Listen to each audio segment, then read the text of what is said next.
S. Camels, the cigarette that's first in the service, presents from the 6th Ferrying Group Air Transport Command at Long Beach, California, the Abbott and Costello program. With the music of Lee Stevens and his orchestra, the songs of Connie Haynes and the Camel Five, tonight's guest, Miss Merle Oberon, and starring Bud Abbott and Lou Costello.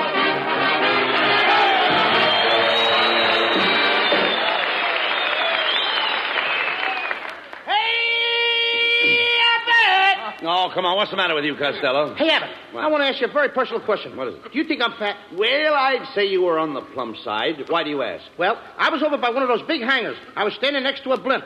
All of a sudden, an officer points to me and says, "Look, they're making them with faces now." Oh, he was just kidding. You know, there's nobody that has a better sense of humor than a flying man. I know that too, Abbott, because I'm a flying man myself. What do you mean? I started flying when I was a 6-month-old baby. You flew when you were a baby? Yep. I flew out of my nurse's arms and made a perfect 1-point landing. No. You mean 3-point? No, 1 point. My safety pin was open. Costello, I don't believe you've ever been up in the air. Oh, yes, I have. I used to be a hostess. Well, you walked into that one, my friend. For your information, plane hostesses are always female. This was a male plane. Tell me, Costello, when was the last time you were up in the plane? Do you want the truth or my version? Oh, no. I want the truth. I think we'd get more laughs the other way. No. Tell the truth. Okay, I'll tell the truth. All right. I took my first plane ride today. Captain Dick Lassiter took me up in a great big plane. Tri-motor? Try what? I said tri-motor? Certainly we tried the motor. What do you think we did? Push it? No, skip it. I'm not going to get it up in the air and then try it. All right, forget about it. Forget about the motor? No. The other thing. By the way, what kind of a pilot is he? Was he flying blind? No, he was perfectly sober. What a dope. Of course he was sober. Well, never mind that. You know, Lou, I wonder what these boys down here at Long Beach do when they go on leave. Well, I saw a bunch of the boys down at the beach with their girlfriends. Did they go down there to spoon? Well, they didn't go down there to wash their socks. Well, here's Ken Niles. I've been waiting to see you, Ken. I was wondering what your wife thought of the picture we made last week. That's right, Niles. What did she think of my acting? Well, I don't mind telling you that she absolutely raved. She raved, eh? Yes, they took her away the next morning. What's so funny about that? Did you make that up yourself? Yeah, out of my head. You certainly are. I hate that guy. Well, I know you do, but quit arguing, Costello. I want to hear more about the picture. Did you read any reviews, Ken? Yeah, sure. The Druggist Weekly gave the picture 4 aspirins. See what happens, don't you? He's got the band framed up. Certainly he's got the band framed. That wasn't a funny line. There was nothing funny about that, brother. Oh, can you imagine that? Listen, Ken, I read all the reviews. And even Mrs. Roosevelt mentioned our picture in her column. What did she say? She said, "My day was ruined." Right. That's the one line I don't know why they got it in there. Wait a minute, look. Lou, didn't we get any compliments at all? Oh, sure. We got one cheer that I remember. Where from? The Bronx. The Bronx?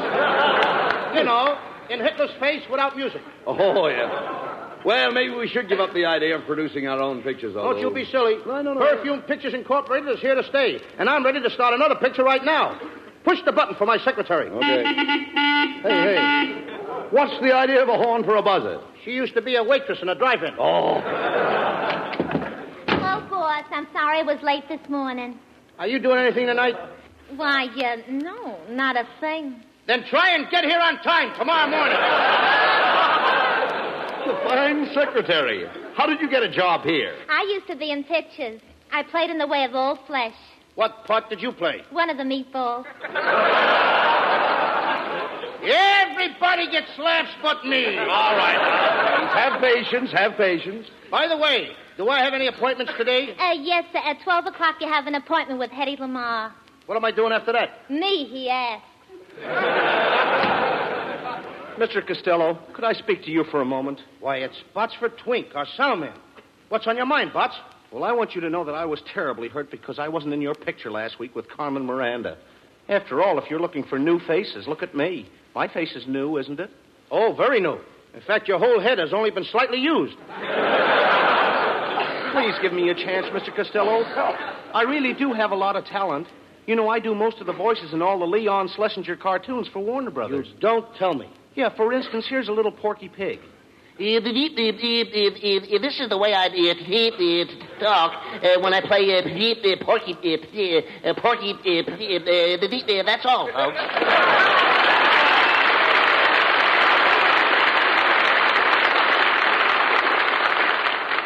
I'll play Porky for you for $1,000. What are you talking about? Warner Brothers don't pay you that.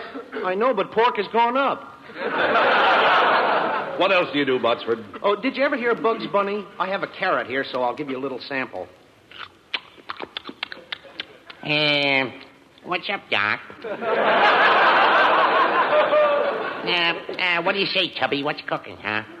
Of course, if you use Bugs Bunny, you'll have to use my wife, Mrs. Bunny. But we can't use two rabbits in our picture. Well, we couldn't separate them. That would be splitting hairs. Well, if you can't use the rabbit, maybe I could furnish some of the musical background. I can imitate an electric organ. Listen.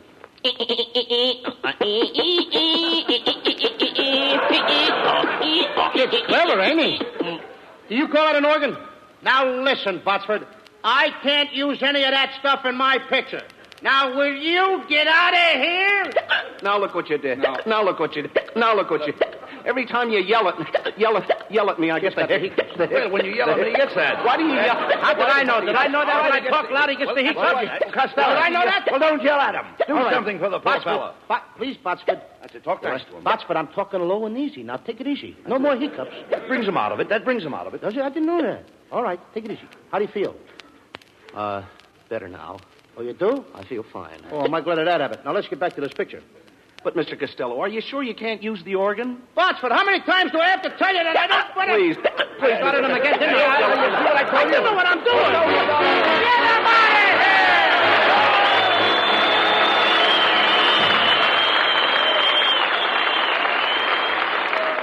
of here! Lou Costello, Oh, yes, Niles. I want to ask you something.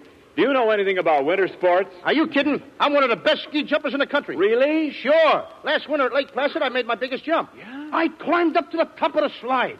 Thousands of people were looking up at me. Yeah? And when I leaped into the air, I went down at 60 miles an hour, and I made a sensational jump up 200 feet. 200 feet? Yep. And I could have even gone further if there was snow.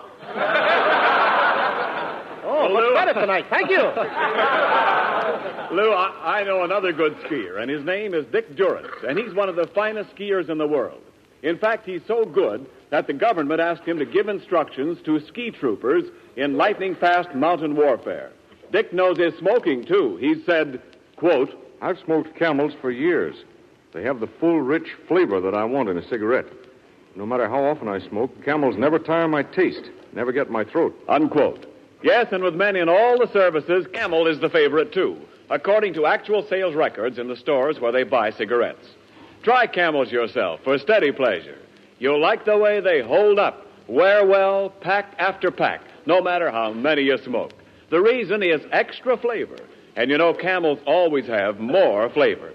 Better yet, Camels combine flavor with extra mildness, the extra mildness that goes with slow burning and cool smoking. One reason for that is costlier tobaccos, blended as only Camels know how to blend. Now remember, you're the one who's doing your smoking. Your throat and your taste will tell you. C-A-M-E-L-S. Camels, get a pack tonight. Send a carton to that fellow in the service.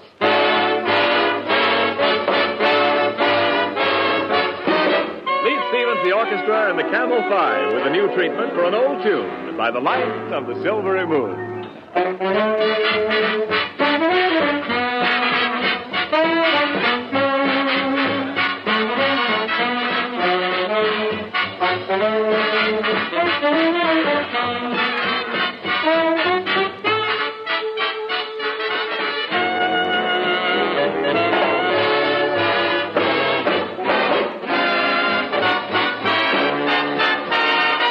By the light of the silvery moon, do I want to spoon.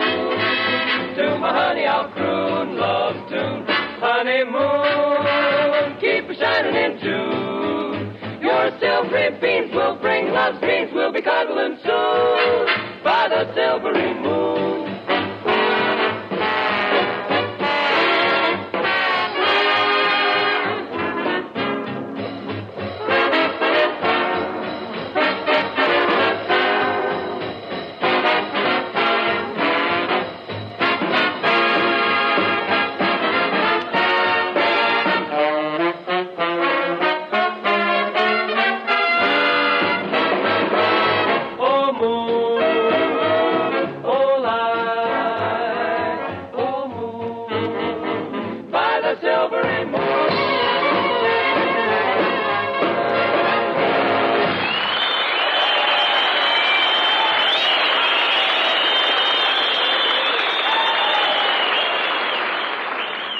Costello, we can't hold up production on your new picture any longer. Now, we've got to get a leading lady. How about giving that secretary of yours a chance? She has blue eyes and blonde hair. And a Supreme Court figure. What do you mean, a Supreme Court figure? A Supreme Court figure? What do you No mean? appeal. Oh! Besides, I phoned Merle Oberon about playing a leading part. You did? Yes. I picked up the receiver and I said, Merle, darling. Merle, sweetheart. Merle, my love. And then? Then I dialed her number. Merle Oberon. Merle Oberon would be swell in our picture. You know, and I sent for a new fashion designer. What is this that just popped in here? What happened? Well, now, wait a minute. I sent for a new fashion designer. Is that it? Now he's in. Come in.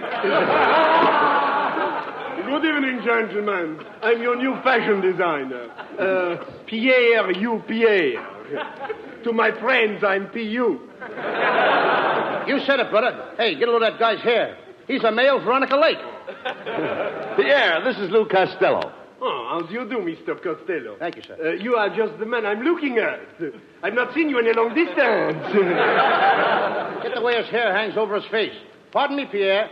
Was your mother ever scared by a sheepdog? Oh, come on. Leave the man alone. We've got to get him to design Miss Oberon's clothes.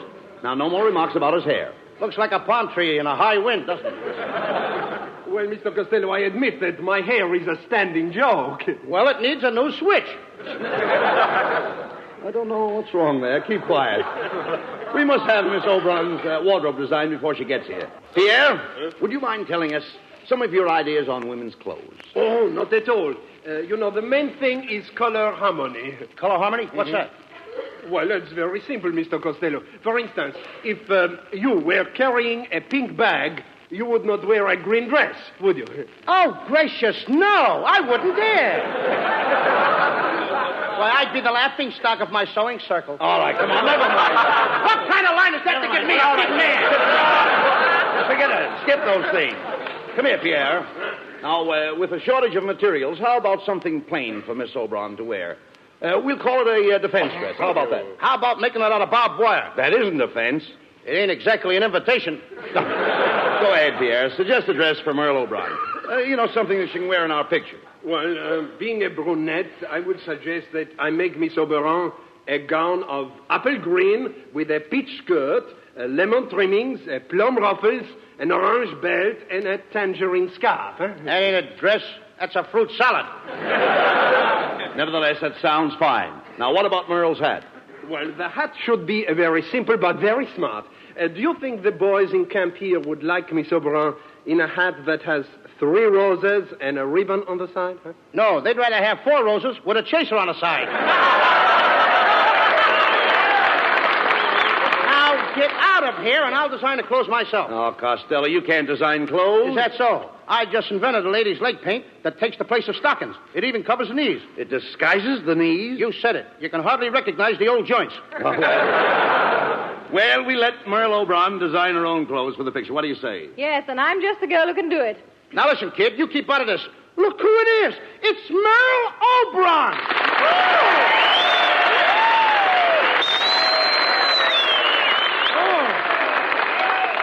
Merle, I'm overjoyed. I'm overcome. I'm overwhelmed. I'm over here. Merle, I've always been in love with you. You're so beautiful. Can I give you a kiss? Well, all right, but just one.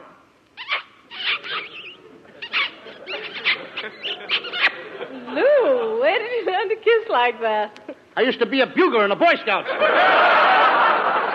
Now, look, if you folks don't mind, we'll go over the script of the picture that you are going to play tonight. It's a story of the knights of old. Merle, you play a beautiful princess. And you wear a hoop skirt. A hoop skirt? Yeah, a hoop skirt. That's a parachute with legs. Costello plays the part of a knight. He's in love with you. I thought knights were tall. Well, kid, on account of daylight saving time, the nights are getting shorter. As the first scene opens, Merle, you're in the palace, awaiting the arrival of your lover.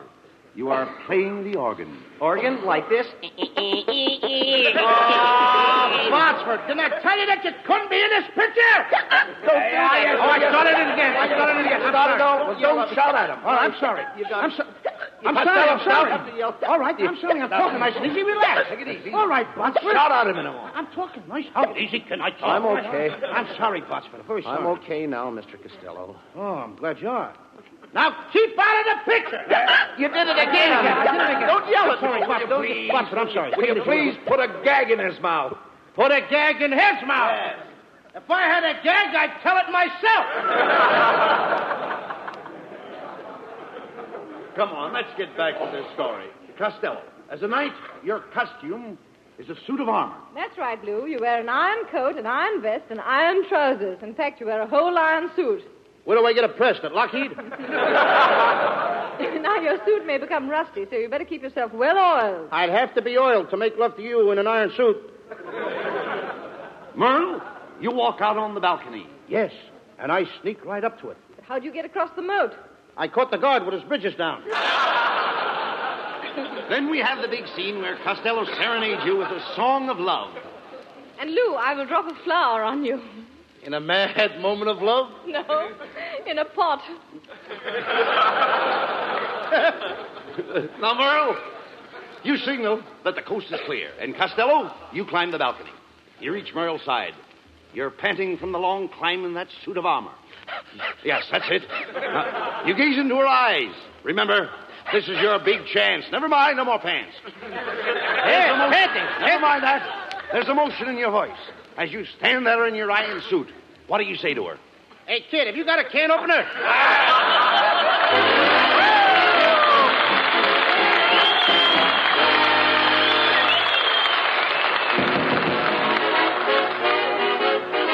Here's Connie Haynes with a Camel 5 with a new Roomba from the pen of Cole Porter. Hasta luego. In a small cantina on an island far, Senorita Lena sang a song to a hot guitar.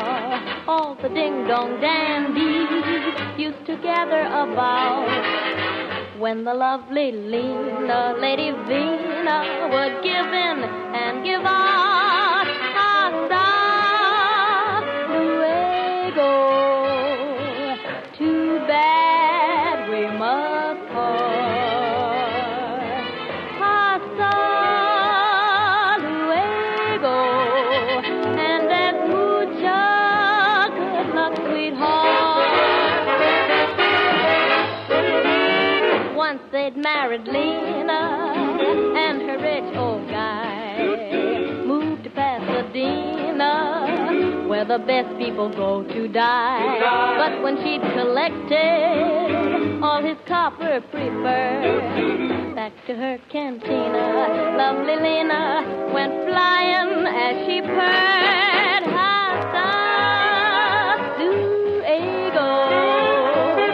Too bad we must part. Hasta luego. And there's mucha good luck, sweetheart. Ay, hasta luego. Too bad we must part. Oh, hasta luego.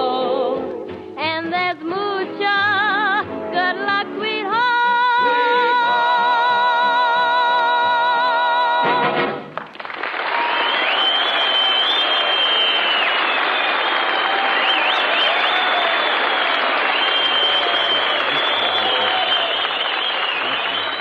And now, ladies and gentlemen, Perfume Pictures Incorporated presents the great costume drama entitled The Brave Knight Cut Off the Dragon's Tail, or The Dragon Isn't Waggin' Anymore.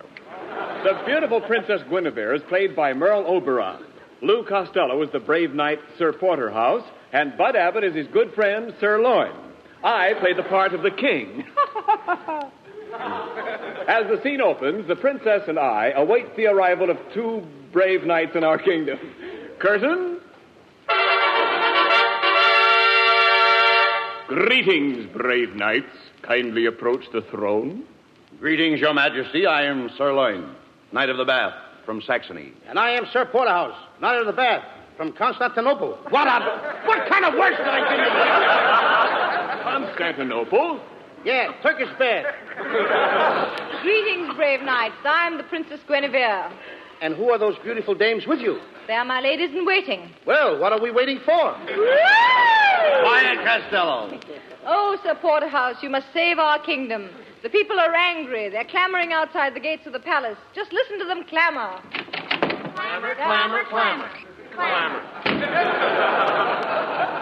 Did you hear that? The people are revolting. They certainly are. No, the people are starving. They have not eaten in 5 days. Oh, they should try and force themselves. They gotta eat. But, my dear princess, have we no food? Alas, no. The dragon has destroyed our crops. You mean all our corn is gone? Yes, there's only enough left for this program. What's so funny about that? What a fresh princess. Listen to the people shouting. They have been shouting for 5 days, but I dare not speak to them. I will speak to the people, Your Majesty. Open the door. I'll make a speech.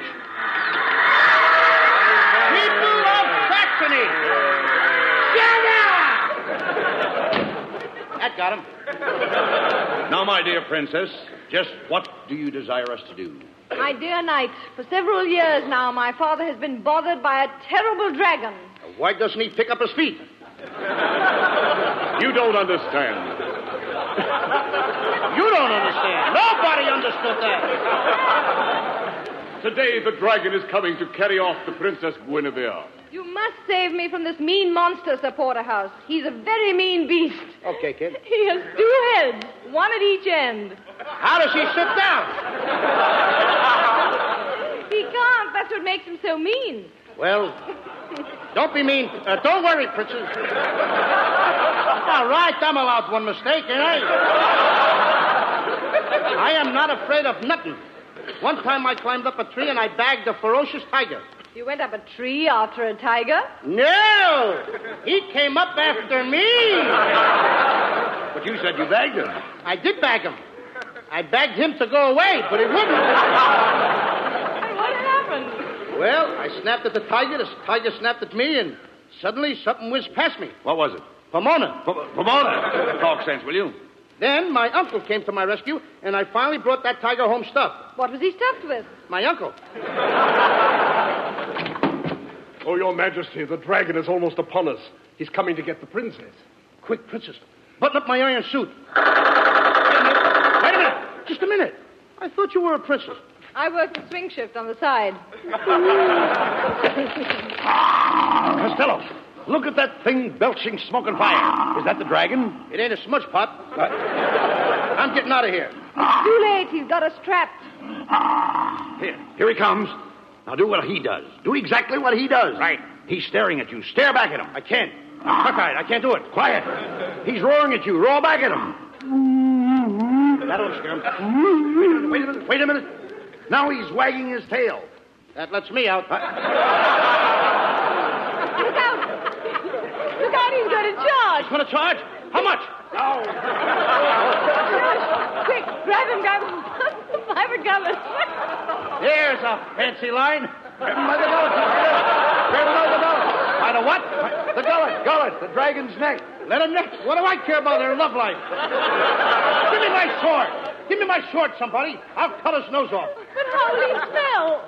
That is something that should only interest another dragon. Look out, he's coming at you. Be careful, Costello. Your back is turned to him. He's coming up behind you. I know it. He got me. Where did he get you? Well, if I was wearing a license plate, he would have got off the last 3 numbers. Hey, he ruined my suit. My good iron suit he ruined. You nasty dragon. Get out of here! Oh, don't do that. Don't yell at me. What is with this? How can I do the... How can I do the dragon? Botsford, wait. Now, stop. Stop. What can I do to keep you quiet, Botsford? Will you cut it out? I'm sorry. And it's your own fault for hollering at him. There's only one thing that'll cure my hiccups. If you let me kiss Miss Oberon. Oh, very well. I'll kiss you. If only you'll stop those awful hiccups. Go ahead, Botsford. Kiss her. Okay.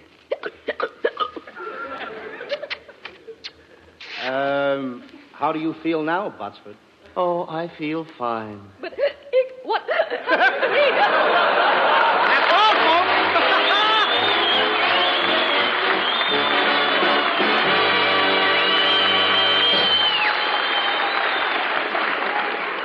tunes you whistle for a while and then forget, and others stay with you for years. I think the ones you remember are the ones that have character. I believe that goes for cigarettes, too. We say that Camels have character, and we back that up with the thousands of smokers who have stood by Camels for 20 years and more. We think it's true that more people have smoked Camels longer than any other cigarette. Try Camels and see for yourself. Try them in your T-zone. That's T for taste and T for throat, your own proving ground for cigarettes. Your taste will tell you that Camels have more flavor, and it's extra flavor that helps make Camels hold up day in and day out. Makes the second pack better than the first, and the third better than the second. Your throat will tell you about mildness, too. It's the best judge you'll find.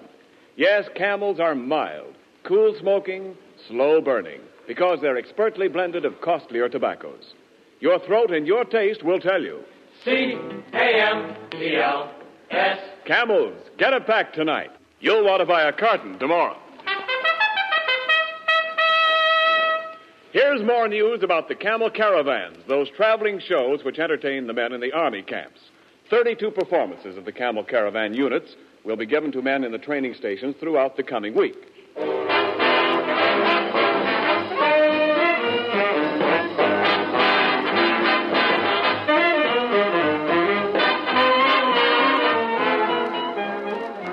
And now here are Bud Abbott and Lou Costello with a final word. Thanks, Ken. Ladies and gentlemen, it's really been a thrill for Bud and me to do this program from the Ferry and Command Air Base here at Long Beach. And an added thrill to be here with Merle Oberon. Thank you, Lou. I had a wonderful time, and it's been lots of fun. That's right, Merle. And we'd like to extend our sincere thanks to Colonel Ralph E. Spake, Lieutenant Colonel John P. Frame, Jr., and their splendid staff of officers for the opportunity to make this visit. Next week, we'll be back in Hollywood on Thanksgiving Day. In addition to the regular gang, we'll have as our guest Herbert Marshall. And we do hope you'll all join us. Until next Thursday, Bud and I wish you all a very pleasant good night.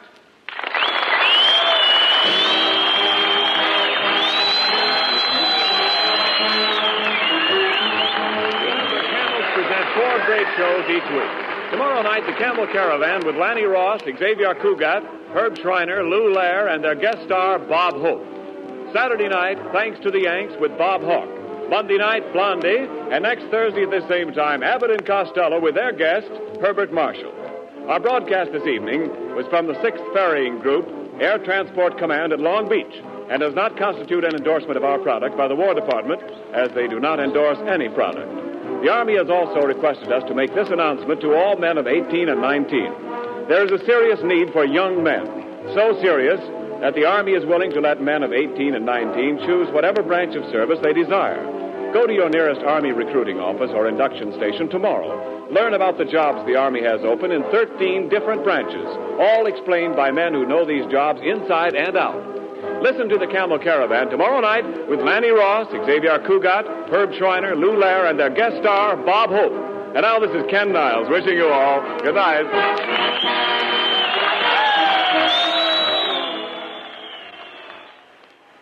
Mister, if you've got a pipe that's biting you, why, it just means one thing. Your pipe's hungry. Yes, sir, hungry for Prince Albert, the mild, rich, tasty tobacco that won't bite your tongue because it's no-bite treated. PA's crimp cut, too, for easy packing and stay-lit burning. Around 50 pipefuls in every handy pocket package. Get Prince Albert tonight. You'll see why men call it the National Joy Smoke. This is the National Broadcasting Company. The Chevrolet program starring Jack Benny with Frank Black and his orchestra.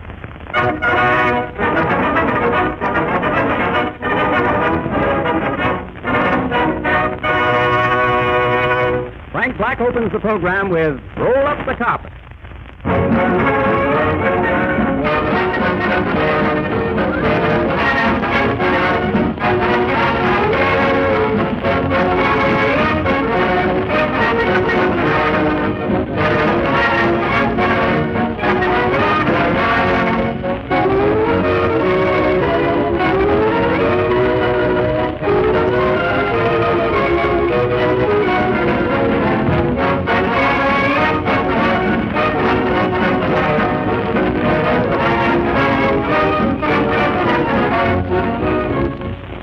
week, my friends, I directed your attention to that big, striking Chevrolet poster now on all the billboards. Every minute, someone buys a Chevrolet.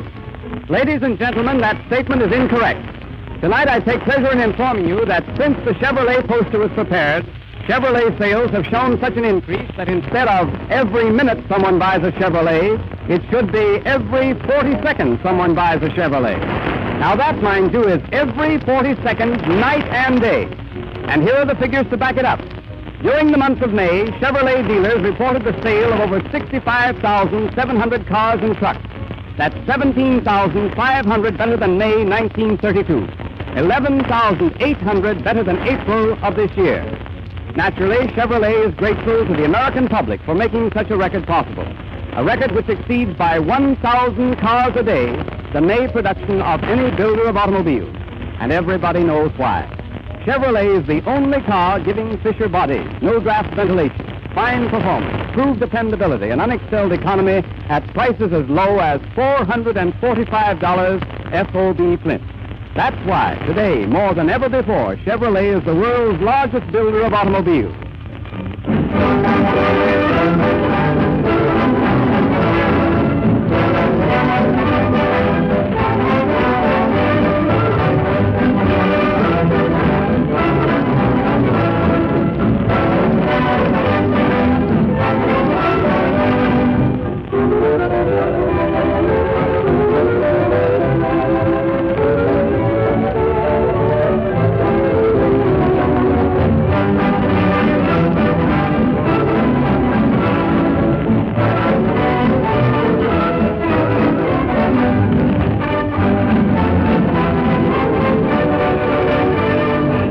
And now, Jack Benny. Hello again. This is Jack Benny, the Earth Galloper, coming to you with all the late news events, and tonight we have a big surprise for you. We are going to give you a full description of the smelling bear fight which was not broadcast last night. We have here our own film of this famous fight held at the Yankee Stadium, where the New York Yankees play baseball while at home. Run the film, Hank. The preliminaries are over, and Smelling and Bear are now in the center of the ring taking their instructions. What a crowd, folks. 60,000 people and only 30 vacant seats. Primo Carnera walks in and the 30 seats are filled. Carnera sits down and 2,000 people behind him get up and go home. Ah, what a crowd. Here goes the bell for the first round. Smelling and Bear walk to the center of the ring. Bear looks confident and Smelling looks German. They are fiddling around for a minute and there they go. Bear starts off with a hard right to Smelling's jaw, and Bear counters with a hard right to Smelling's jaw. Ah, what's this? Smelling sends a hard chin to Bear's right. Bear swings a wild right to Smelling's jaw, and Bear comes back with a wild right to Smelling's jaw. Smelling's jaw seems surprised as it didn't even know that Bear was in town. They are both mixing in the center of the ring as the round ends. Smelling's round and Howard Claney. The Chevrolet motor car is the finest. Round two. Both men step to the center of the ring and exchange blows. What a crowd at the Yankee Stadium. Sharkey is here sitting right over second base. Gene Tunney is also here sitting over first base. Bear sends a long left to Smelling, sending Sharkey to third and Tunney to second. None out and Bear still at bat. What a game! In the outfield, we see Lefty Grove warming up for Germany, and Smelling still catching. As the bell rings, Ruth and Gehrig are seen walking through the dugout. And Howard Claney. The Chevrolet motor car is the most economical car in round three. At the start of this round, Bear makes a mad rush at Smelling, but Smelling tosses a right to his nose, and Bear starts singing California, Here I Come. He sees Jimmy Melton become self-conscious and lands a right to Smelling's temple. What a blow! Watch out, Bear. 4 feet lower would have been a foul. Bear takes command again. He's much bigger than Moxie. What a mountain Bear is. Bear Mountain. Get it, folks? That was good. Smelling leads a right. What's that? Another fight breaks out at the ringside. Another fight. Who is it? They tell me it's between a taxi driver and a tailor. Well, folks, now we have a doubleheader at the good old Yankee Stadium. The tailor lands a right to the taxi driver's jaw. Smelling blocks it and crosses a left to Bear's chin. Bear sends a wicked right to the tailor, and the tailor sends a wicked note to his lawyer for a triple play. Lawyer to Smelling to Bear. What's this? Bear sends a dozen assorted rights to Smelling's jaw while we weren't looking. He sends another right to his head, a right to the heart, and a right to the liver. As there are no more places for Bear's right, he rings the bell, ending the third round. Now, the next 6 rounds were nip and tuck. Bear nipped and Smelling tucked. And as there was nothing outstanding in these 6 rounds, I'll tell you a story. Once upon a time, there were 3 little bears. Mama Bear, Papa Bear, and Maxie Bear. They all lived in the woods. So one day, Poppy Bear said to Maxie Bear, "Round 10. Bear opens this round with a right to Smelling's ear and a left to the jaw. Smelling counters with a nasty look. Bear resents this and starts fouling. The referee warns Bear, Bear warns Smelling, Smelling warns Sharky, and Sharky leaves the stadium. Bear is now mad and sends another right to Smelling's jaw and a left to the head. They are now mixing it. Right, left, right, left, right, left. Company, halt. What a parade. Bear looks at his watch, remembers he has a date, and there he goes, forcing Smelling to the rope. Ah, what a chance for a cigar program. He sends 2 rights and a left to Smelling's head, and Smelling goes down for the count of 9. 1, 2, 3, 4. Oh, small and handsome, why don't you get up some? 6, 7, 8. Are you hurt, Smelling? 9. He gets up at the count of 9. But it's too weak to carry on, and the referee steps in and announces Max Bear the winner, which is a surprise to everyone. Now Frank Black, who bet on Smelling, will try and play Somebody Stole Gabriel's Horn. Play, Frank.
Our misery, a mystery. Who killed Mr. X? The great penthouse mystery. Now, for the benefit of our new listeners, let me give you a brief synopsis of what happened. Mr. X was found dead in his penthouse. He was discovered hanging in midair from a chandelier, dangling from a long rope. Mary, did you find out where the rope came from? Yes, Jack. It's kind of garbled with shoelaces. Get it? Oh, well, disregard that, huh? Now dim your lights, folks. Get ready for thrills, romance, adventure, and the boogeyman.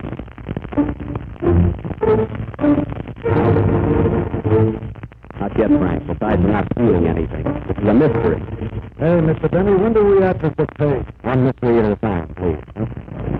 Remember, folks, last week we put the case in the hands of Sherlock Holmes. But nothing happened. And if we paid Sherlock in advance, we will have to give him another chance. And those of you who have given Chevrolet a chance will admit there is no mystery attached to it. That was Hawkshaw Cleaning, folks, who was always on the trail of a plum. You'll have to pardon me while I put on my makeup now. I'm Sherlock Holmes, you know. Now, while we are preparing for this scene, James Melton will sing Our Sweet Mystery of Life. It has nothing to do with our mystery, so...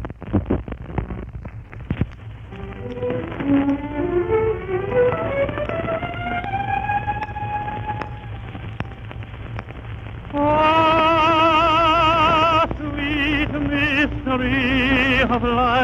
last I found thee. I know at last the secret of it all. All the longing, seeking, striving, waiting, yearning, the burning hope, the joy and idle tears that fall. For 'tis love and love alone the world is seeking. And it is love and love alone that can repay. Is the answer, is the end and all of living. For it is love alone that rules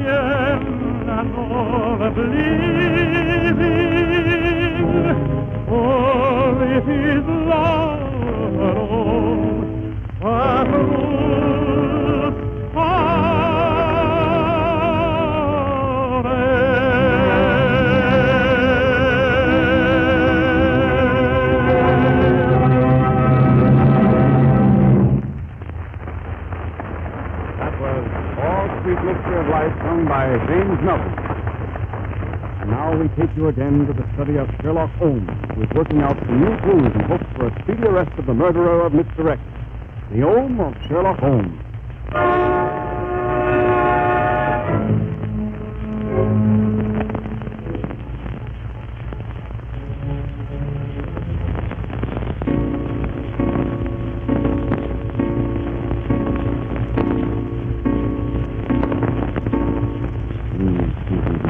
The 9th of June. The murder is still unsolved. What seems to be the trouble, Sherlock? I never saw you act like this before. Very mysterious case. Very mysterious, Watson. Very mysterious. Watson, I must think. Bring me my piano. The finance company took it away this morning. Then give me my violin. It's no use. No use, Watson. I will never learn shuffle off the buffalo. Then why don't you try Rochester or Albany? Albany, fine. How does it go? Albany. Why not take Albany? Watson, an idea just struck me. You couldn't loan me $10, could you? Sherlock, you're wonderful. How did you guess it? I felt it. Was there anybody here that you need today? Yes, 3 fellows. What's their names? Sir Arthur, Cohen, and Doyle. Very good, Watson. You better let me get a laugh or you won't be on the program next week. That's elementary, Sherlock. Hello. This is Holmes in Boston, Incorporated. You want to speak to Mr. Holmes? Wait, I'll connect you with the bathtub. I'm not taking a bath, Mary. Well, you should be. Here, it's for you. Who is it? Mr. X, he wants to know how you're doing with his case. Give me that phone. Mr. X? Yes, we'll find the man who murdered you. Just keep your shirt on. Yes, you'll get a report. What's the address? All right. Goodbye. Put down the address, Mary. Box 32, Evergreen Cemetery. See, he lives right next door to my great-grandfather. Mary, see who it is. Be on your toes, Watson. Who do you wish to see, sir? Mr. Holmes, I've got some news for you. Let him in. Well, young man, what can I do for you? I have a clue to the murder of Mr. X. You have a clue, eh? Who are you? I'm a stool pigeon. Oh, a stool pigeon, eh? Sit down. Mary, get him a stool. Here you are. Mr. Pigeon. Mary, lock the door. Close the window and pull down the blind. Now tell me, who do you think killed Mr. X? Well, give me $5 and I'll tell all I know. For $5, eh? Mary, have you... Certainly not. Boston. No. Mm-hmm. How much do you want to sell all? $5.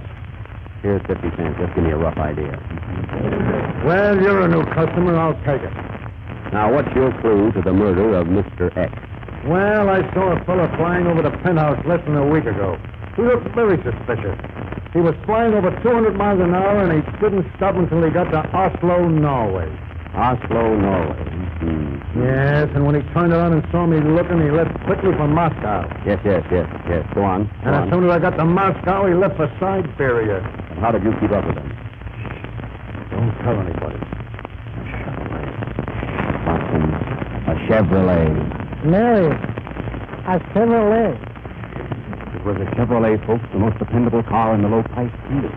Now, Mr. Pigeon, your face looks very familiar. What did you do before you became a stool pigeon? You... I thought so. Now, tell me one more thing. Did you get the name of this aviator? Yes. His name is Jimmy Matter. No matter, eh? Boston, put down that salami. Get me my aeroplane. There's no time to lose. We'll follow him to the ends of the world. But wait, Sherlock, how did you figure he could have killed Mr. X by flying over the penthouse? Well, I'll tell you, Boston. All those aviators carry sandwiches. Now, he may have had a three-decker sandwich and dropped it. And that would kill anybody. Sherlock, you're a bear. Boston, you're smelling. Get the aeroplane.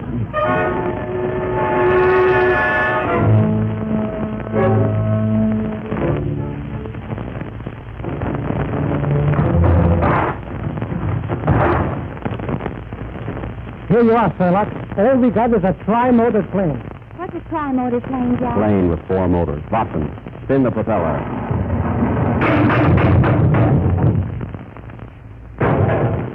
Ah, Boston, you've got her in great shape. What was that? The left wing fell off. Do we need it? Yes, I'll have to fix it. I've got a safety pin. Not yet. That's in the next scene. I'm only rehearsing. Oh, come on. Come on, let's go. Get in, Watson. Are you coming along, Mary? Are we going up in the air? Yes. Oh, wait till I get my air. Never mind that. Get in. All right, get ready. Be careful, Mary. Be careful while you go.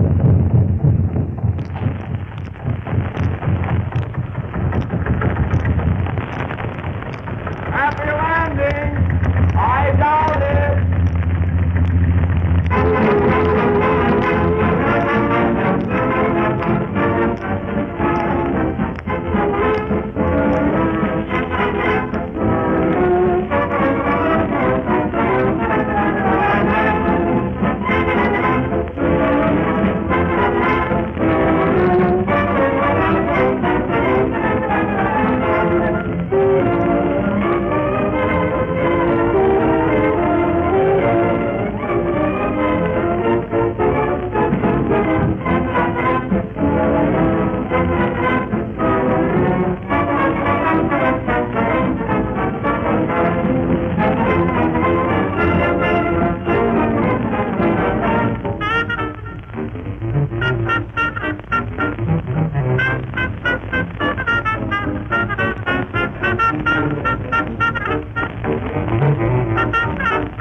Sherlock Holmes and Watson are still on the trail of the murderer of Mr. X.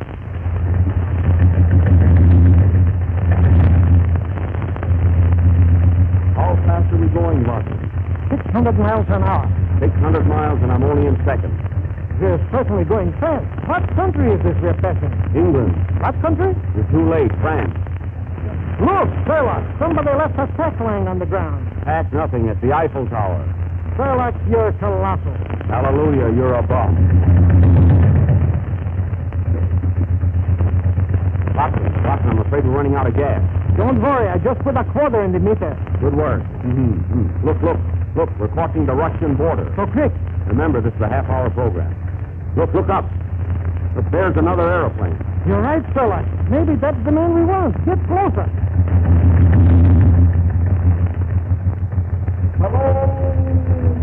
Hello there. I'll be you, folks. Flying Flag, what are you doing in Russia? I need 2 more men for my orchestra. Hello, Frank. See you when we get back. Are you all right, Mary, back there? Yes, Shirley. See, this is certainly a wonderful night for flying. Look how bright the moon is. Hello, round and shiny. Why don't you come down sometime?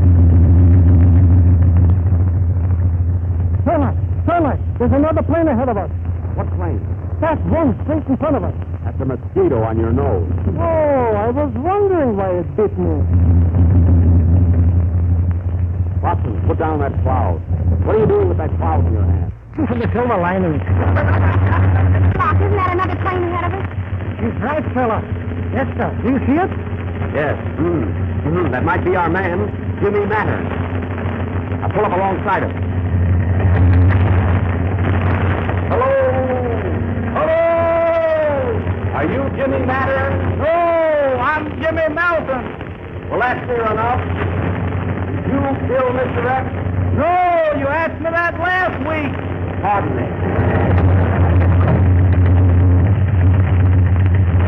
Watson, it's getting awfully foggy now. Yes, Sherlock. Be careful. I'm afraid to go further. I think we better turn back. Don't bother. It's foggy on this side, too. Sherlock, there's a storm coming up, and the fog is getting worse. You're right, Watson. I can't see 5 feet ahead of me. Who killed Mr. X? Never mind X. I've got my own trouble. Oh, what was that? The other wing dropped off. You see, folks, this couldn't happen in the Chevrolet, as it is safe, dependable, and does everything but fly. We're in terrible danger.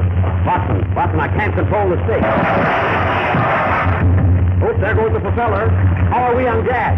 The tank is dry. Well, good night, folks.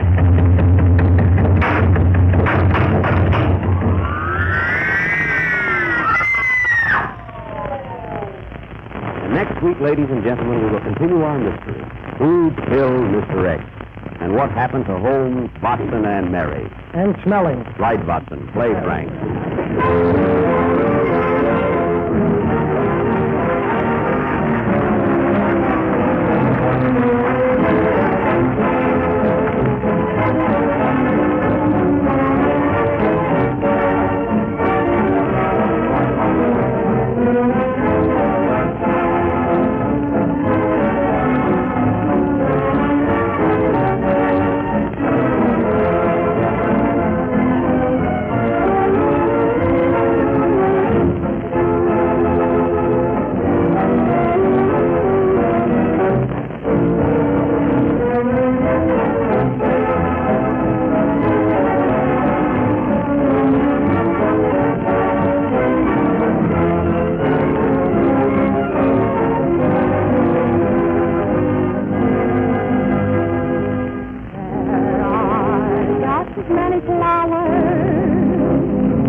Love will always try. you brought on me pity. It's glad to be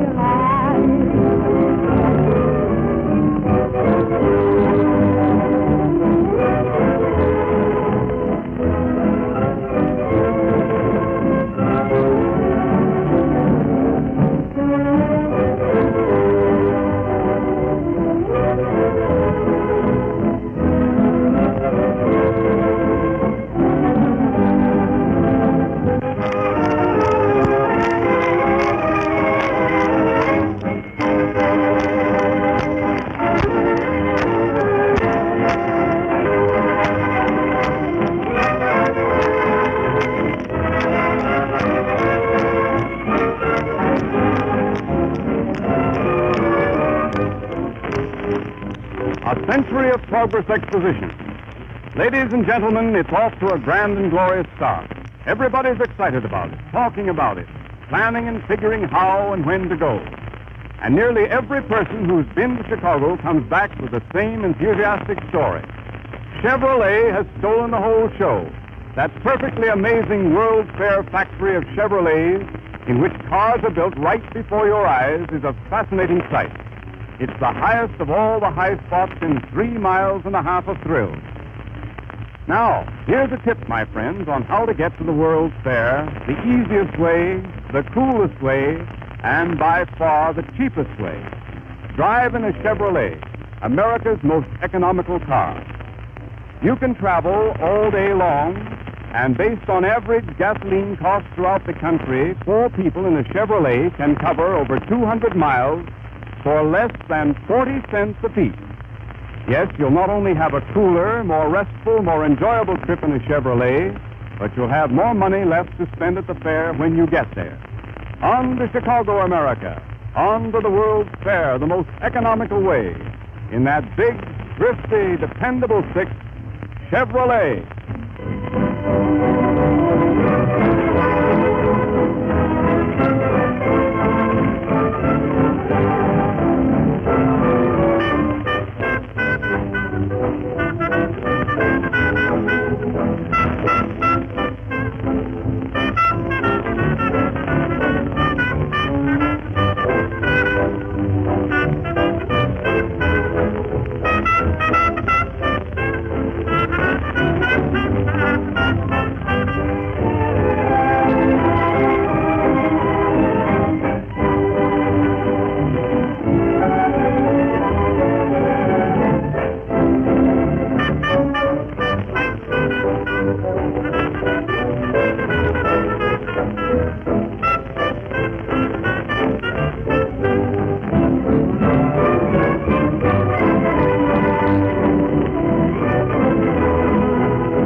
That was Mary singing It's Great to Be Alive. And don't forget to listen in next Friday, ladies and gentlemen, and follow our thrilling mystery, Who Killed Mr. X? Come on, Mary, I'll take you home now. I'm sorry, Jack. I have a date tonight. With whom? Oh, yeah? Well, he'll find out. Good night, folks. Come on, Shadow.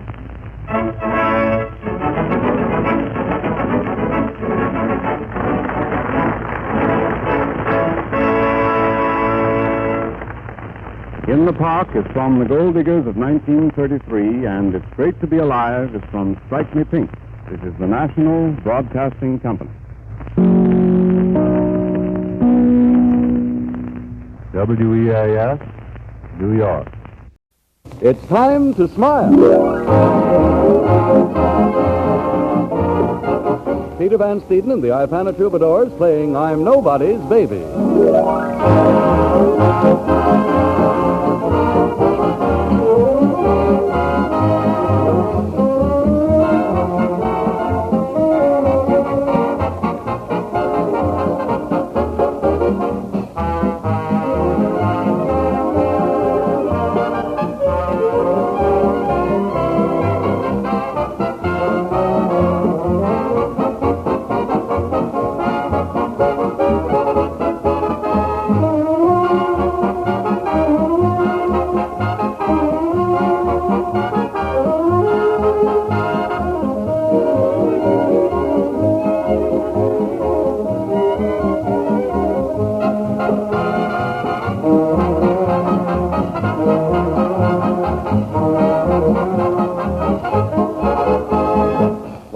ladies and gentlemen, tonight we take you to Madame Lazonga's School of Dance, where manager Bud Abbott is trying to make an easy mark of Lou Costello. And here they are, the stars of our show, Bud Abbott and Lou Costello.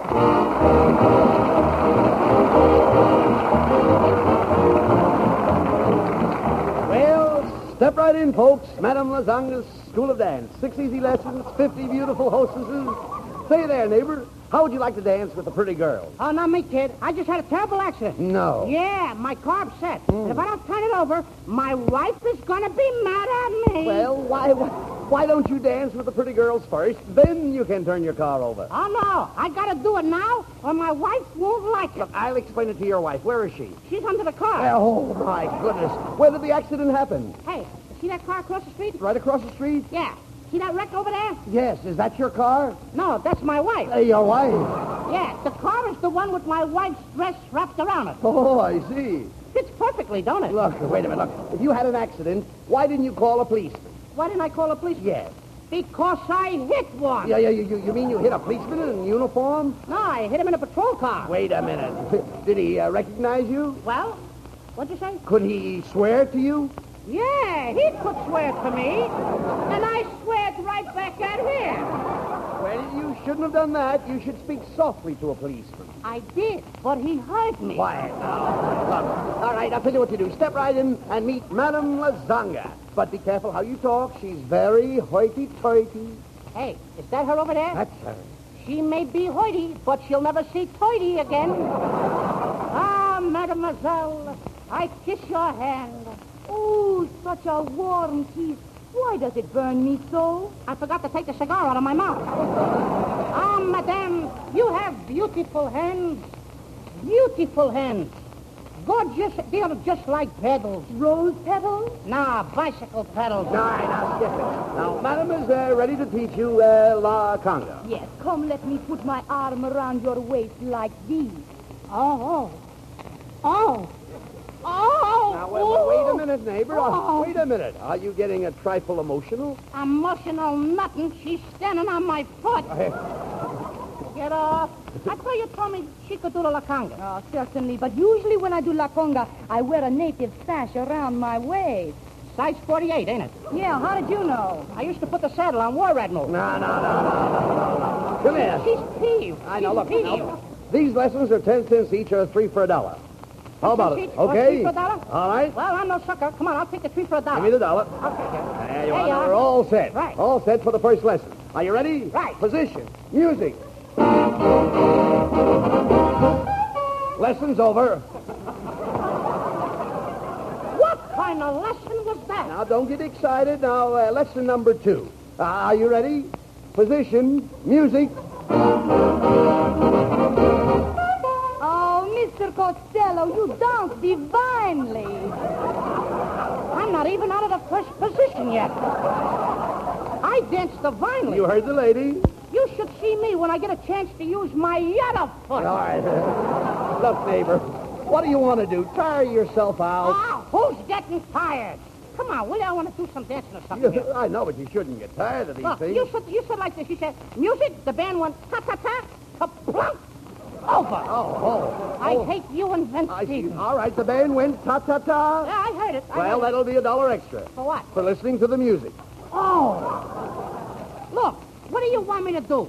You want me to pay for the guy's union card? Now, wait a minute. Now, that's a fine remark to make. You come to my dancing school, I furnish a wonderful orchestra, I give you the benefit of Madame Lazonga's time and talent, and when it's all over, you can't even lift a foot off the floor. Oh, I'm a wallflower. Now, you're telling me. I'm a bad boy. Well, why don't you do something about it? I did. I just wrote myself a nasty letter. Yeah? What did you say in it? I won't know till I get it tomorrow. Well, you should be spanked to impress your mistakes on your mind. Don't you think that's going about it in a roundabout way? Oh, come on. What's the use of talking to you? You're dizzy. I think I am, too. Yeah, I know it. I don't know what's happening to me I lately. wonder. I'm getting awful dizzy. What do you mean? I'm getting spells. Spells? So, just the other day, I walked into the World's Fair. I went in the place, and everything swam before my eyes. Where did this happen? At the Aquacade.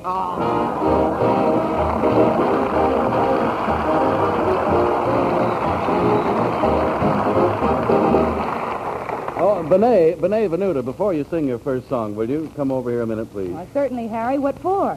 Well, I just thought that since none of our listeners can see how lovely you are, if I could just tell them what you look like, then when you sang... Yeah, they could quick hide the children so they wouldn't be frightened out of a night's sleep. Oh, no, now, wait, don't you go getting modest on my hands, Benet. Ladies and gentlemen, Miss Venuta's attractive figure tonight is sporting a very nice-looking outfit. Harry, it's not worth talking about. Oh, yes, it is. Well, then it's thanks to my dressmaker. Yeah, well, all right. Benet also has a very cute hairdo. Thanks to my hairdresser. And she has a very attractive smile. Thanks to Ipana toothpaste and massage. And, Harry, that's something really worth talking about. Yes, well, enough people are talking about Ipana Benet and using it to make it the largest-selling toothpaste in America today.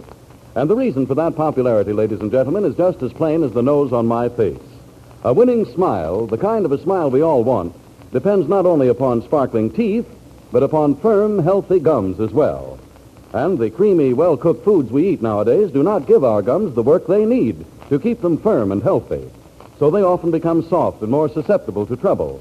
That's why so many dentists suggest massage with Ipana toothpaste. Just follow this easy, modern routine. Every time you brush your teeth with Ipana toothpaste, put a little extra Ipana on your brush or your fingertip and massage it on your gums. In that way, you help promote firm, healthy gums as well as sparkling, lustrous teeth. And you do it with the toothpaste so many dentists use themselves. For in the 1940 National Survey, it was found that Ipana is personally used by twice as many dentists as any other dental preparation, paste, powder, or liquid. Now make their choice your choice. Start massaging with Ipana toothpaste tomorrow. Our lovely singing star, Benet Venuta, steps to the microphone to give us her own interpretation of St. Louis Blues. I hate to see the evening sun go down. I hate to see the evening sun go down. 'Cause my baby, he's left this town. St. Louis woman with her diamond ring pulls that man around by her apron string. Burns for powder and for store-bought hair. For the man I love would not have gone nowhere, nowhere. Got the St. Louis blues, just as blue as I can be.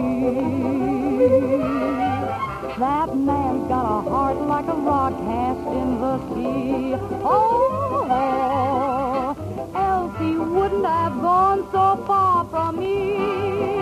Oh, got the blues, got the blues. Got the mean St. Louis blues. That man's got a heart like a rock cast in the sea. Or else he wouldn't have gone so far from me. A red-headed woman makes a good man leave this town. I said a red-headed woman makes a good man leave this town. But a blonde-headed woman makes a fella slap his happy dog. Oh, I love that man like a schoolboy loves his pie. Like a Kentucky colonel loves his rock and roll. And I love that man. I love him till the day I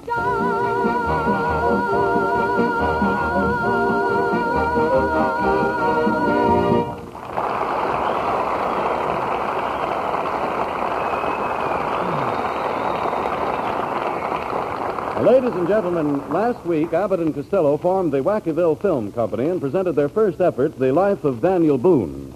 Tonight, we present their second colossal flop, a swashbuckling saga of the high seas entitled Christopher Columbus, with Lou Costello as Christopher Columbus, Bud Abbott as Vespucius, Benevenuta will play the queen, I will play the king, and Peter Van Steeden will play the ace.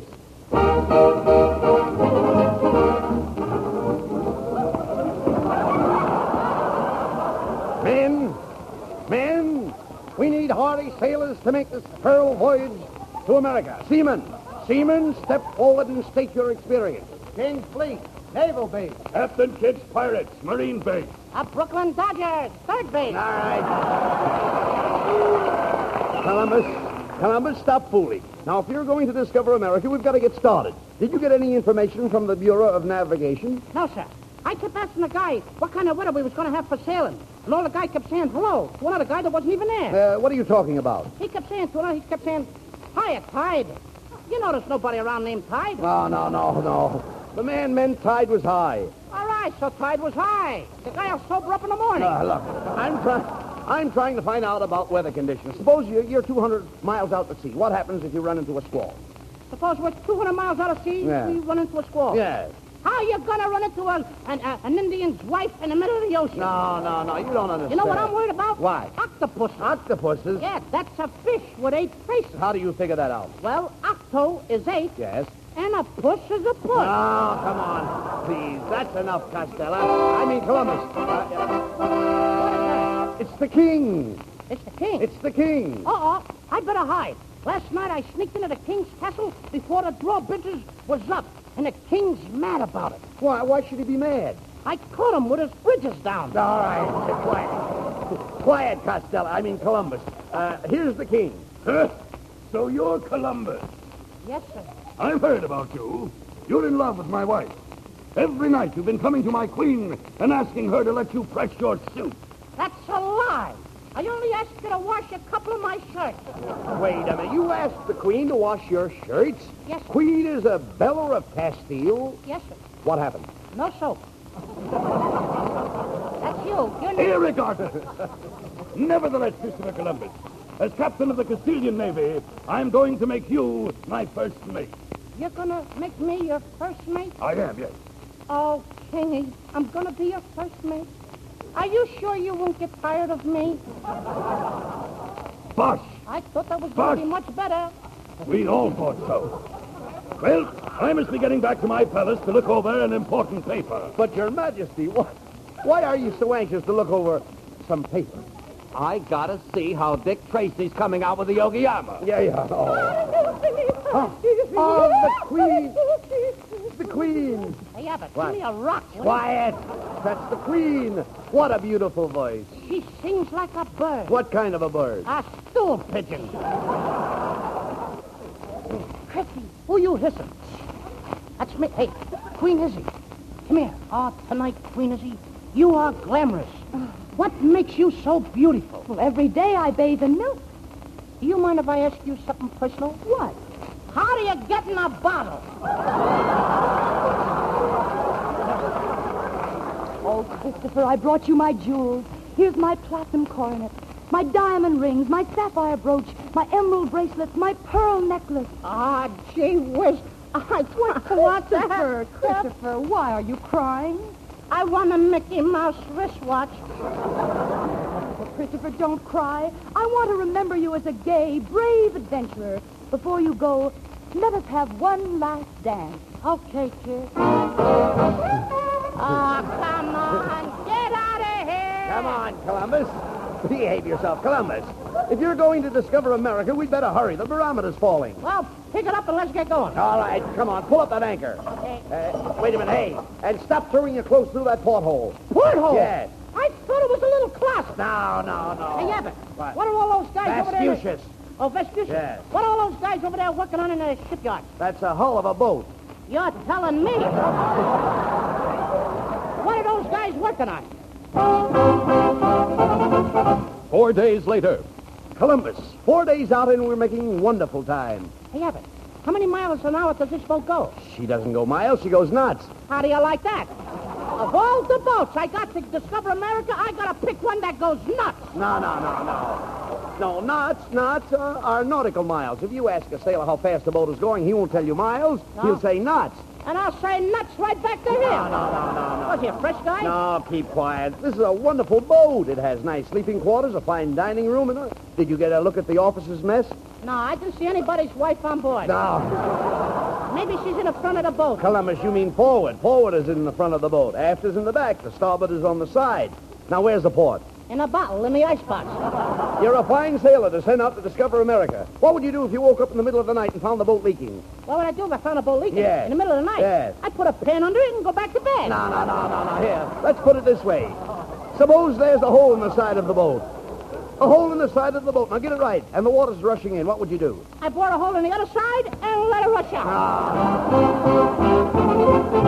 October 12th, 1492. The intrepid navigator Columbus lands in America, where he is greeted by the Indians. Hello, Chief. I'm Vespucius. I want to buy some land. Hey, Abbott. What? If I was you, don't buy any of this dirt around here. Why? It's no good. What do you mean it's no good? It's got worms in it. No, come on. Talk sense. We're over here to get land. Okay, Chief. Tell you what I would do. I want to buy Manhattan Isle. How much? Is that your line? Oh, excuse me. Okay. I'll pay it $24. Sold. I'll also give you a bottle of rum. What is bottle of rum for? Brooklyn.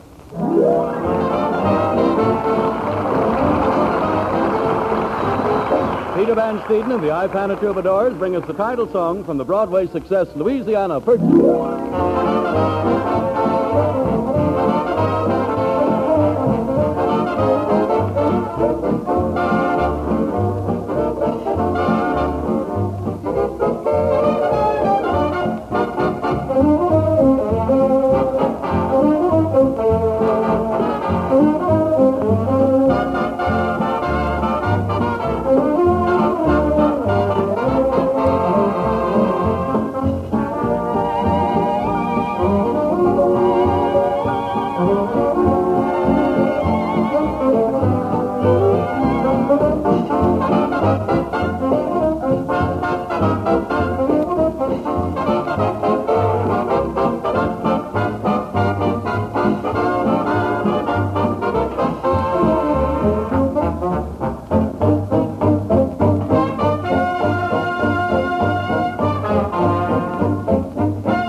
Presenting the Whack of the Week.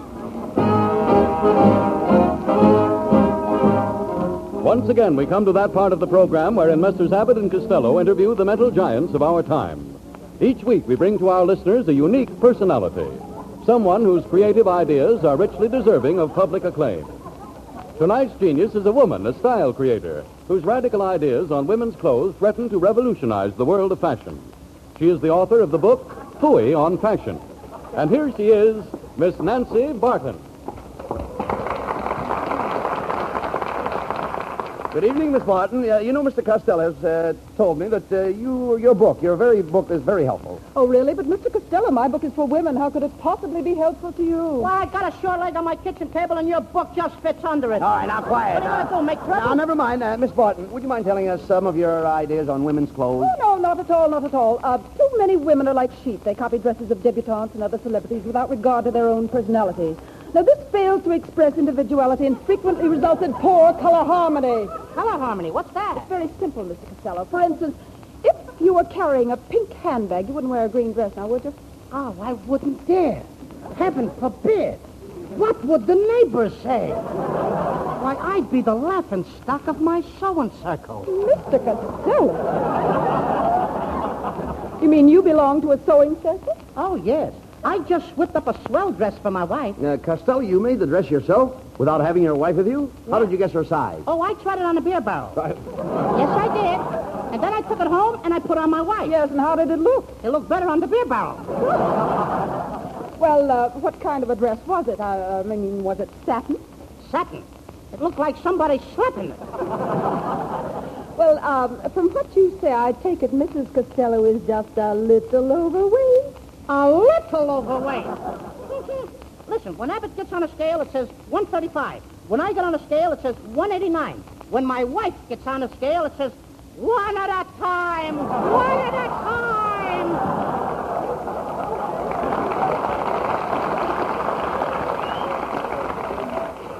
Tell me, Mr. Costello, where does she have all this extra weight? Well, if the bustle ever comes back, she won't have to buy one. Well, I'm very sorry. I'm very sorry, Mr. Costello, but I'm afraid your wife wouldn't look good in any kind of a dress. Oh, I wouldn't say that, Red. Why, when she wears a sleeveless gown, people admire her. They stand up and cheer. Now, that's ridiculous. Why should people stand up and cheer when they see your wife in a sleeveless gown? She's got an American flag tattooed on her arm. All right. Mr. Costello, your wife must be very patriotic. I'll say she is. She's got another tattoo on her back, a map of North America. Every time she takes a deep breath, Mexico joins the Union. We're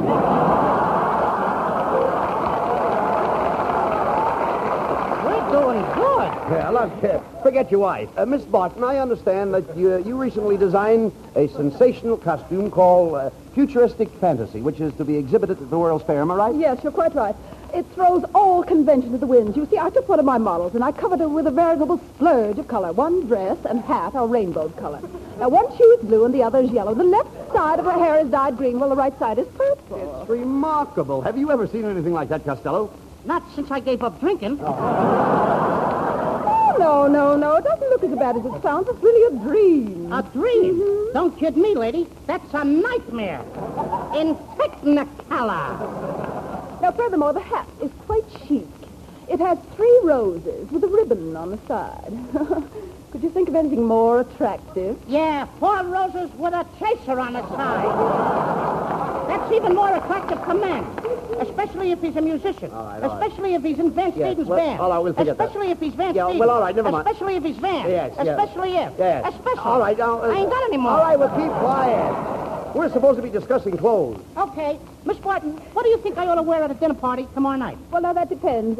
Is it a catered affair? I mean, is it being arranged by a caterer? Well, a what? Caterer. Look, when we had that party at my house last week, who supplied the food? Salvation Army. Mr. Costello, if this party you're going to is informal, you can wear your tweed. Why, sure. I can wear my what? Your tweed, Costello. Your tweed. I think you're tweed, too. No. Kiss me. Now, never mind that. Now, let's get back to Miss Barton. Oh, thank you. You know, Mr. Abbott, there are other things besides clothes that contribute to the charm of a woman. For instance, milady must be careful to choose a perfume in keeping with her personality. Mr. Costello, does your wife like things scented? No, she just has them wrapped up, carries them home herself. I am talking about perfume, Shorty. Every woman has a favorite brand. You think your wife would care for my sin? No, ma'am. She don't care what you do. No. My sin is perfume. All right. Some people's is drinking, some is gambling, so your sin is perfume. No. If I was you, I wouldn't go around bragging about it. Look, talk sense, please. My sin is an expensive perfume, but my wife likes Cody's sheep. What a coincidence. My wife likes McGarrett's goat. McGarrett's goat? Oh, I have never been so insulted. As far as I'm concerned, this interview is at an end. Yes, ma'am. There you are. Now, you see, Miss Barton walked out on it. And there's thousands of women listening in who expected to get styles. Information on That's all right, style. Abbott. From now on, I'll take care of it. I'm going to tell the women all over the nation what to wear. You better. Ladies, dear ladies, have you lost your ump? Is your husband cold to you because you have no allure? He is the rat. But I'll tell you what to do. Go out and buy yourself a bleary bolero and a chick little hat trimmed with panting petunias and drooping daisies. Next, put a dab of perfume behind each ear. Personally, I prefer Canal number 5. And after that, have your nails done over in the latest color, a gruesome green. Then when you're looking your best and you're just adorable and fascinating, send for me.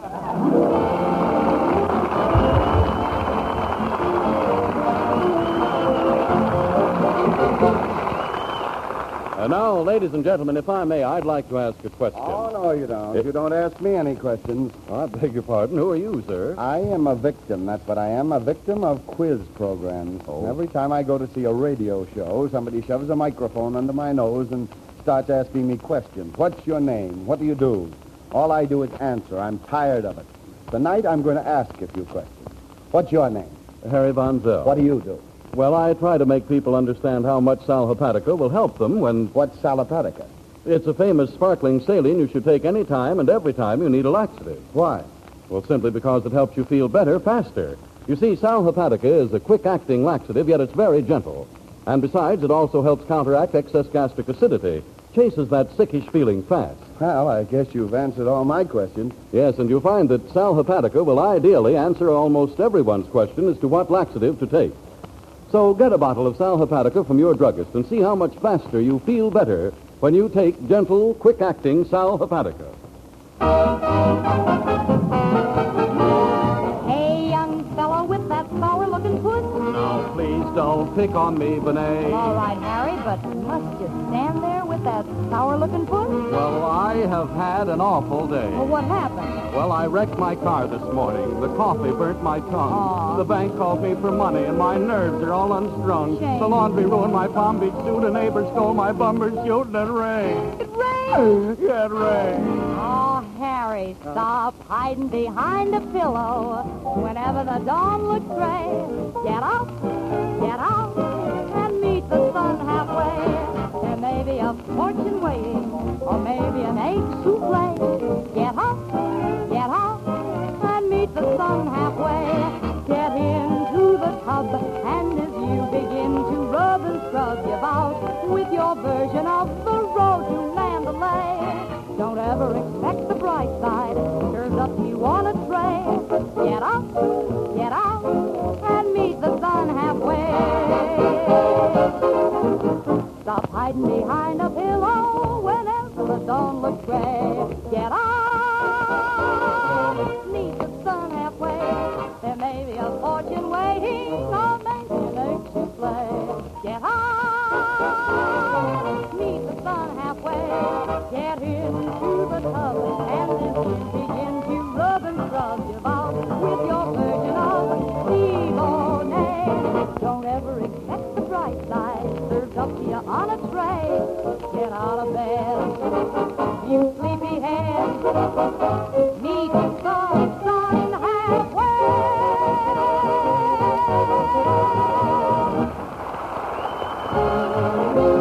We're a little late, so join us next week, ladies and gentlemen. Good night.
Weather so cold here that communists are now hitting each other with radiators. New York, New York. Famous screen actor Clark Gable arrives here from Hollywood during cold spell. 12 girls present him with a pair of earmuffs. More screen news. Greta Garbo also arrives here on shopping tour and gives wholesale order for a pair of shoes. When asked about her love affair with her director, Mamoulian, she said no, no, no, no, no. But from the look on Mamoulian's face, it is yes, yes, yes, yes, yes. However, that's none of our business. It is rumored that Frank Black will entertain these stars while in New York and has 4 slots reserved in the automat. More screen news. Jimmy Durante also heading east. His nose is already here, and Durante will arrive in the morning. More Garbo news. Garbo spends vacation taking in all the Broadway shows. When interviewed, said she would like to see Katharine Hepburn in The Lake. When Hepburn was interviewed, said she'd like to see Garbo in the Hudson River. Jealousy. That's all, folks. Pardon me. Flash. Park Avenue, New York, 9 p.m. 3,000 gigolos out on strike. They want the extra nickel the wives are giving their husbands for car fare. Flash. Flushing, Long Island. That should be flushed. 10 p.m. Man kills wife for bidding 2-note Trump without a spade or diamond in her hand. 11 p.m. Man is acquitted and the bridge game continues. Nudist Colony, New Jersey. Flash. Weather so cold here that groundhog goes back in his hole, followed by nudist. Oh, they can't take it, eh? Jack. What is it, Mary? Can I read one now? Yes, Mary, but just fast, remember. All right. New York. Gold arrives here without a nose. When interviewed, says he still smells. That's local, folks. Flash, NBC Studio, New York. Aloys Havrilla now standing on soapbox addressing his Chevrolet audience. And flashes come to us from everywhere that orders for the new 1934 Chevrolet are literally pouring into the factory. Crash! Aloys Havrilla falls off a soapbox. Smash! Play Frank. Very good. That was Frank Black and his orchestra playing the European song hit Without That Certain Thing. And now, say, Mary, I noticed you brought a couple of suitcases up to the studio tonight. What's the idea? Well, Jack, I'm going on a little vacation. Jealous? No, Mary, I'm not jealous, but where are you going? Where am I going? I'll give you 3 guesses. If you were me, where would you go this time of year? Oh, I don't know. Say, if I were you. Say, Black, if you were Mary and had a week off, where would you go? Me? Well, I don't know. I like the Riviera, Nice, Monte Carlo. That's a nice weekend trip, yes. You know, we could make that. Where would you go, Parker? Oh, I'd take a little jaunt to Egypt, Africa, or maybe the Orient. A little jaunt. A little hike through India would be nice for the weekend. How about you, Havril? Where would you go if you had a week off? Oh, I'd take a little sail down to the South Pole and see how Admiral Byrd is doing. Of course, you'd stop off at New Zealand and pick up a sandwich. Yes, you do get hungry being on the water all day. Oh, certainly, of course. What would you do after you got down to the South Pole? Well, I like ice skating and hockey. Oh, surely. Then in between times, you could introduce the knee action wheels down there, you know. To whom? Why, there's nothing down there but penguins. Well, their money's as good as anybody's. By the way, Jack, where would you like to go for a week? Oh, I don't care particularly. Any place I hang my hat is home. Yes, it hung in a speakeasy for 13 years. Oh, you nasty individual. Say, who's making this trip anyway? Oh, I'm sorry, Mary. We sort of left you out of it. Well, I give up. Where are you going? I'm going to Florida, Jack. Oh, of course, Mary. Florida, down by the Gulf Stream. Yes, and I'm taking my golf clubs with me. You could have left that out. So you're going to Florida? My, am I? Oh, well. I know I didn't write that. Well, I get it. Say, tell me, Mary, on your way down there, are you going to stop at Daytona? No, Jack, we don't go through Ohio. Oh, we don't? You know, there's a city down there I've always wanted to see. It's, everybody knows the name of it. It's, What? What city? What? Well, it's, I know the name so well. Hurry up, Mary. I'm losing my temper. That's it, Temper, Florida. Oh. It's a lively place. Yes, and if you go through St. Petersburg, be sure to visit Frank Black's relatives.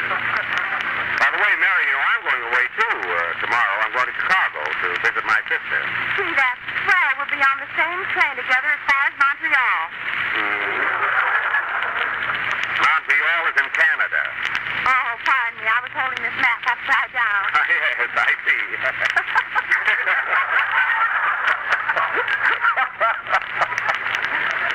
See you later. And now to get back to our program. Remember, folks, last week we had Opportunity Night in which we tried to find some new talent, and the result was disastrous. So having discovered nobody, tonight we are going back to our usual dramatic plays with our own all-star cast. And we'll offer for your pleasure our version of that great screen success, Little Women. You all remember the four charming daughters, Amy, Beth, Meg, and Jo. Well, our own Mary Livingston will play the part of Jo, a la Katharine Hepburn, while I, Jack Benny, will play the part of the millionaire's son next door. Say, Frank, could you let me have a few dollars? I want to get in the atmosphere of this part, you know. No. Well, I'll have to do some acting then. And as many of you know, this play, Little Women, was written by Louisa M. Alcott over 50 years ago, which gave us plenty of time to rehearse and get our scenery together. And tonight is the big night. So immediately after the next number, we are going to offer our version of this famous play, which we will call Miniature Women. And now little Frankie Parker, who's going to entertain us, will tell you in his own inimitable way the name of the little song he's going to sing. Go ahead, Frankie. Ladies and gentlemen, I'm going to sing The Touch of Your Hand from Roberta. Parker, you took the words right out of my mouth. Play, Frank. Frank Parker. And now for our dramatic offering, Small Dames. Miniature Women. Mary, are you ready? Yes, Jack. Do you feel Katharine Hepburn-ish this evening? Hurry up, Jack. My train leaves for Florida in an hour. Oh, yes. Okay, Mary. Oh, by the way, ladies and gentlemen, this play will be presented in two acts. The opening scene is in the home of Mrs. Little Woman and her four daughters. It is Christmas Eve, 1864. I think I'll stand in the entrance and watch the first scene. Curtain, music, Frank.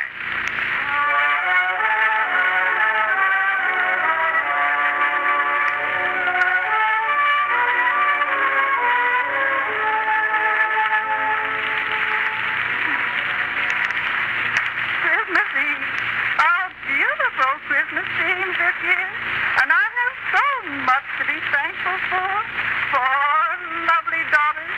Now, what more can a woman ask? I wouldn't ask for any more.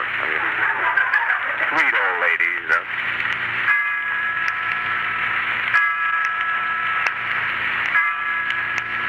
3 a.m., and my daughters will soon be home from school. Nice kid. But then again, it might be night school, you know. You can't tell. Here they come now. My little Joe, June, Jane, and Dee. How about Jen? That's the maid. Oh. Hello, Mother. Oh, Mother. Hello, Mother. Hello, Mom. Merry Christmas. Merry Christmas. And a Merry Christmas to you, my children. Look, Mama, we all chipped in and brought you a nice Christmas present. Thinking it ain't much, Mother, but it's only the thought. I just hope y'all gonna like this, Mom. You see, folks, these girls were brought up in different parts of New York, and it naturally affects their dialect, you know. Oh, my darling. It's wonderful to remember your dear old mother like this.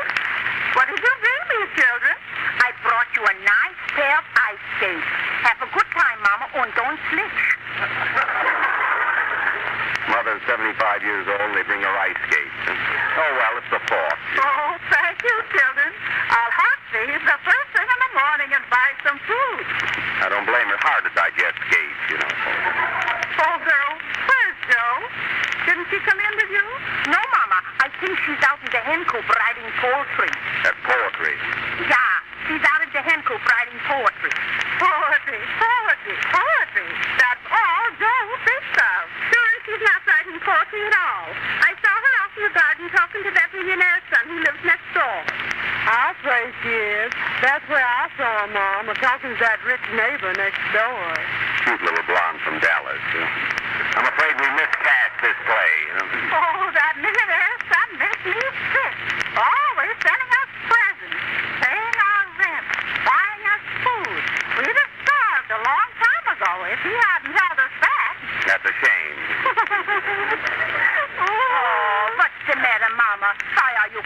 Oh, it's nothing, Jane. But darling, there must be something wrong. Tell us, Mother, what is it? I was just thinking. I only have 4 daughters, and Eddie Chandler has 5. Give Ida a little credit for that, Mom, you know. Mom, who's that man that keeps butting in all the time? I don't know, daughter. He's been hanging around ever since this place started. Sure, he thought he was making vice press. Go along with you, you dirty loafer, you. So long, folks. I'll see you later. Come on, children. It's 4 o'clock, and it's about time you were in bed. Tomorrow is Christmas, you know. Yes, Mama. Good night, Jay. Auf Wiedersehen. Good night, June, dear. Good night to your mother. Call me at 9 in the morning. Good night, June. Good night, Mom. I hate to complain, but I'm feeling awful badly.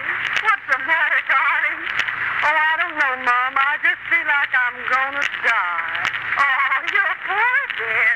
Why is it you always have to be sick? You're the best daughter I have. So sweet and such a good girl. Maybe that's what makes her sick. Well, here's an aspirin, darling, and go upstairs to bed. Whatever you do, don't die till the second act or our play will be ruined, you know. Good night, darling. Good night, Mama. Good night, Jack. Good night, Mother.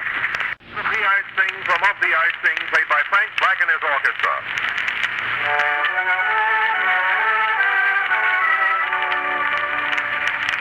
And now for the second scene of our play, Miniature Women.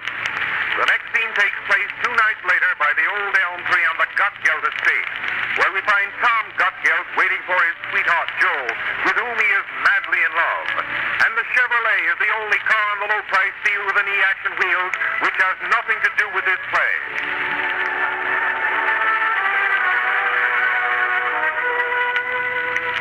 I wonder what's keeping Joe. He promised to meet me here by the old elm tree at 8 of the clock. It's after 10 now, so while I'm waiting, I think I'll go home. Ah, here she comes now. Must have her heavy underwear on. Oh, well. Hello, Tom. Hello, Joe. How you feeling? Fine, Tom. Never felt better in my life. I sold my first poem today and got 60 cents for it. Ain't that good, Tom? Well, if it's that winter poem you wrote, you're some salesman. Ah, Joe, but we're not here to talk poetry. Let's sit here by this old elm tree. All right, Tom. Love me? And you? Mm-hmm. How much? Oodles. Eh? I said oodles. And you? 2 oodles. That's not bad in times like these. Say, Joe, we've known each other nigh under 15 years. We were brought up together. School day sweethearts. We've always lived next door to each other. Hey, Tom, that gives me an idea for another poem. Oh, Joe. 15 years, 16 years, we have been together. Rain or shine, all the time, in fair or sloppy weather. Ain't that good, Tom? I still love you, Joe. Now listen to me. For years I've been buying you flowers, candy, presents, taking you to theaters. Let's get married, Joe, and stop all this. It can't be, Tom. It just can't be. Oh, I do love you, Tom. But I'm a genius, and I have a career that I must strive and work hard for. Someday I'm going to New York, and I'll be famous. Then maybe I'll come back and marry you. I see. It might be 5 years. It might be 10 years. It might be 20 years. It might be 40 years. Stop. But I'll reach the top. And then I'll come back to you, if you still want me. I see. Will you want me in 40 years, Tom? In 40 years, even RKO won't want you. Oh, Tom, don't feel so bad. I'll always love you. And I'll always love you. And I'll always write to you. And I'll always write to you. And I'll always think of you. And I'll always think of you, too. But, Joe, why do you need this career? My father's a millionaire. Then I'll marry your father. But listen, Joe. No, Tom. The man I marry must be middle-aged, talented, gentle, kind, musical, and above all, economical. Oh, I know. You want Frank Black. Black? Who's he? Oh, he's another millionaire. That's only one man's opinion, folks. Who's that? That's Frank Black now. He's over there by the old oak tree with your sister Jane. Quiet. Well, listen. The last time, Jane, I asked you, will you marry me? 9. I have a future behind me.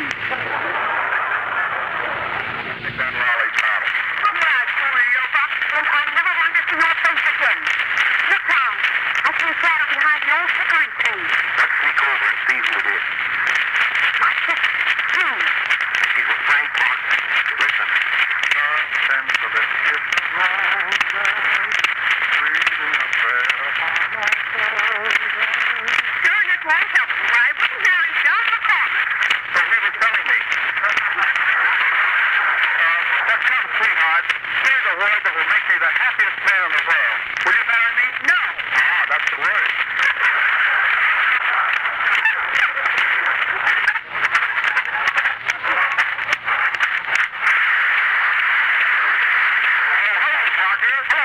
Listen, fellas, Parker, to come with us. There's a shadow behind that old chestnut tree. Let's see who it is. Quiet. My sister's June. And she's with Avrilla. At last we're alone, sweetheart. Oh, Jean, darling, tell me that you love me. You know I love you, Miss Avrilla. Just call him a boy. Why should I? Who's a nice man? Ah, Jean, your hair is like a golden ray of sunshine. My God. And when I look into your eyes, I can see that... Oh, absolutely. Yes. And when I look into your mouth, I can see... The no brass ventilation. Yes. Then give her the full commercial. I will. I love you, Dean, darling. I love you like the new 1934 Chevrolet. Ah, yes. With its 80-mile-an-hour engine and longer wheelbase, its bigger body and the action wheels make it the outstanding car in the low-price field.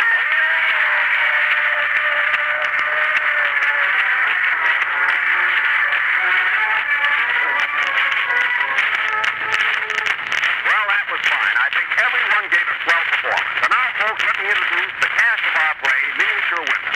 Of course, you all know Frank Black, Frank Parker, and Lawrence Avrilla. And now I want you to meet the lady who played the part of the girl's mother, Miss Maud Hackett. And next, Mary Livingston, who played Jo, a la Katharine Hepburn. Say something, Mary. Thank you very much. I'm so glad you all like me. And I'll be up again sometime. Good night, everybody. And now the girls who played the three sisters. Say something, girls. If you ever see a dream, well, we did. My heavens, the chicken sisters. I thought I knew them. Play, Frank.